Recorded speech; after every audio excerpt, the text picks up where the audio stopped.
संभल में त्रासदी मस्जिद सर्वे में हिंसा। 24 नवंबर 24 को उत्तर प्रदेश के संभल में हिंसा भड़क उठी। शाही जामा मस्जिद की शांति भंग हो गई। कोर्ट के आदेश पर मस्जिद के सर्वे ने गुस्सा और विरोध भड़का दिया। यह पहला सर्वे नहीं था। इससे पहले 19 नवंबर को एक सर्वे हुआ था जो स्थानीय सहयोग से शांतिपूर्वक किया गया था, लेकिन दूसरे सर्वेक्षण का सामना गुस्से से हुआ। स्थानीय मुस्लिम समुदाय ने इसे अपने पूजा स्थल पर सीधा हमला माना। अफवाहें और डर आग की तरह फैल गए। स्थिति तेजी से बिगड़ी। गुस्से और डर से भरे प्रदर्शनकारियों ने पथराव किया।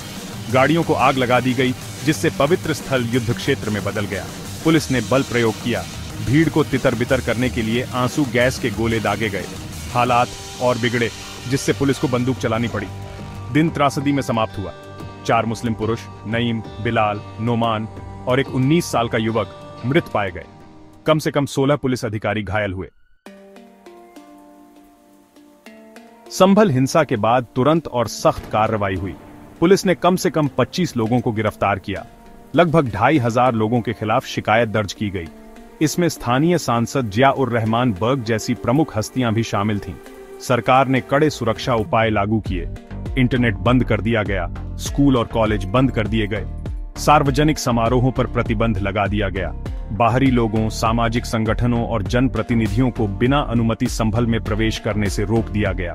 स्थिति को नियंत्रित करने के लिए किए गए ये उपाय 30 नवंबर तक लागू रहे। इस घटना ने राजनीतिक प्रतिक्रियाओं की लहर पैदा कर दी। समाजवादी पार्टी के अखिलेश यादव और कांग्रेस के अजय राय जैसे विपक्षी नेताओं ने बीजेपी सरकार की निंदा की। उन्होंने सत्तारूढ़ दल पर सांप्रदायिक विभाजन पैदा करने के लिए सर्वेक्षण की साजिश रचने का आरोप लगाया। एएमआईएम के नेता असदुद्दीन ओवैसी ने इसे हत्या करार दिया। इंडियन यूनियन मुस्लिम लीग के मोहम्मद बशीर ने हत्याओं पर चर्चा करने के लिए संसदीय प्रस्ताव की मांग की। उन्होंने सर्वेक्षण की आलोचना 1991 के पूजा स्थल अधिनियम के स्पष्ट उल्लंघन के रूप में की। संभल हिंसा जल्दी ही कानूनी लड़ाई में उलझ गई। सर्वेक्षण खुद हिंदुत्व समर्थक वकील हरिशंकर जैन और 7 अन्य लोगों द्वारा दायर एक याचिका से उपजा था। उनका दावा था कि मस्जिद एक ध्वस्त मंदिर पर बनी है। उनकी याचिका के कारण भारतीय पुरातत्व सर्वेक्षण ASI को सर्वेक्षण करने का अदालती आदेश मिला। हालांकि यह कानूनी लड़ाई तो बस शुरुआत थी। एक परेशान करने वाली घटना में संभल में पाकिस्तान और अमेरिका में बने कारतूस मिले। इस खोज ने आग में घी डाल दिया। पहले से ही सरकार के आलोचक अखिलेश यादव ने खुदाई से जुड़ी एक साजिश का आरोप लगाया। उन्होंने कारतूसों की उत्पत्ति और हिंसा से उनके संभावित संबंध की पूरी जांच की मांग की। कारतूसों की खोज ने आगे की कानूनी कार्रवाई को प्रेरित किया। संभल हिंसा की जांच के लिए 3 सदस्यीय न्यायिक जांच आयोग का गठन किया गया। आयोग ने संभल का दौरा किया, सबूत इकट्ठा किए और गवाहियां दर्ज की। इस आयोग के निष्कर्षों का बेसब्री से इंतजार है।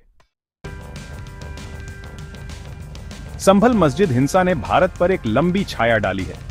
इसने धार्मिक तनावों को फिर से जगा दिया है। एक जटिल इतिहास से जूझ रहे देश में शांति की नाजुकता को उजागर किया है। यह घटना धर्मनिरपेक्षता और हिंदू राष्ट्रवाद के उदय के बारे में चल रही बहस का केंद्र बिंदु बन गई है।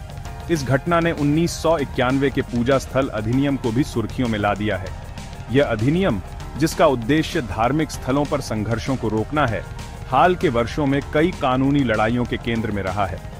संभल हिंसा इस अधिनियम की सूक्ष्म समझ और कार्यान्वयन की आवश्यकता को रेखांकित करती है। संभल में स्थिति तनावपूर्ण बनी हुई है, जबकि तत्काल संकट कम हो गया है। अंतर्निहित मुद्दे अनसुलझे हैं।